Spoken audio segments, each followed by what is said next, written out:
Miss হবে না আপনার পছন্দের টিভি শো। দেখুন জি5 অ্যাপে একদম ফ্রি। চোখে না কেউ কেউ কথা বলবে না, কেউ আসবে না, আমি শুধু প্রিয়ার সাথে কথা বলবো। এই চোখে কেউ ঢুলি মারা থাকে না, বুঝেছিস? দিনের পর দিন সবাইকে বোকা বানাবি, নোংরা বিচ্ছি। আরে ছাড়ো, ছেড়ে দাও।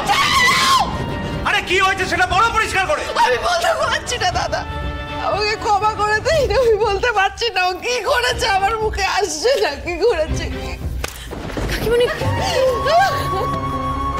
প্লিজ প্লিজ প্লিজ, আমি সব বলছি তোমাদেরকে, তোমরা প্লিজ প্রিয়াকে ছেড়ে দাও, প্লিজ কিছু বলো না ওকে। এই শোন, তুই কি বলবি রে? কি বলবি তুই?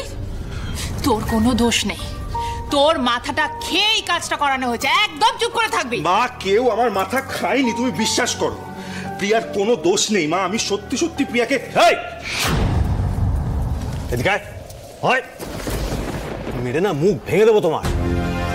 তুই কেন সত্যি লুকাচ্ছিস? তুই এখন ওদের ফরে কথা বলছিস?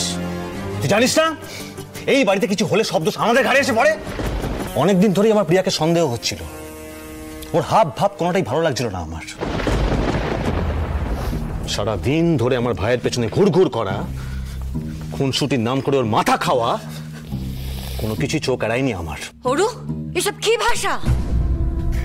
বড় আমি, তুমি শুধু ভাষাটাই দেখলে। ওরা দুজন যা করেছে না, এরপর কোনো ভালো ভাষা বেরোচ্ছে না আমার মুখ থেকে। তৃষা আমাকে অনেকবার সাবধান করেছিল, কিন্তু আমি তো পাত্তাই দিইনি। আর কেনই বা দেবো? আমি তো শ্যামলী নই যে বিনা কারণে কাউকে অ্যাকিউজ করব। কিন্তু আজকে যখন প্রতিমকে ফোঁটা দেওয়ার সময় প্রিয়া অজ্ঞান হয়ে গেল, তখন আমি কনফার্ম হলাম। বড্ড বাড়াবাড়ি হয়ে যাচ্ছে, এবার কিন্তু আমার হাতে মার খাবে। তো মারো না, মারবে তো মারো আমাকে। কিন্তু বড় মামা, আমি নিজের চোখে দেখেছি ওরা কি নোংরামি করে যাচ্ছে। এ হতে পারে না, এ কিছুতেই হতে পারে না। বল প্রিয়া, বল এই সব কিছু মিথ্যে। চুপ করে থাকিস না প্রিয়া, বল। মিথ্যে? সব কিছু সত্যি বৌদি, আর যে এটা করিয়েছে সেটা হচ্ছে শ্যামলী।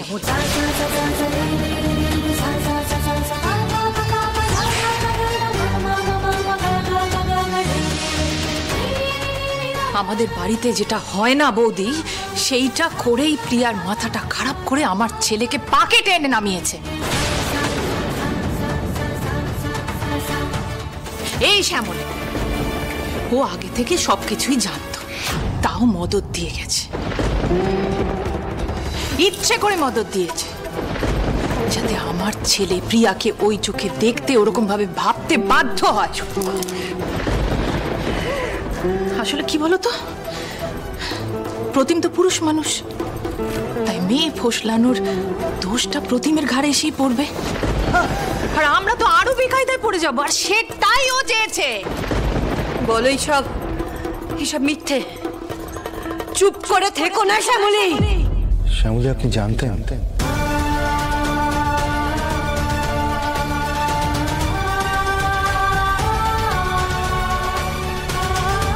শ্যামলী, আপনাকে একটা প্রশ্ন করেছেন, আপনি কি সবটা জানতেন? জানতাম। জি5 ডাউনলোড করুন আর সব এপিসোড দেখুন একদম ফ্রি।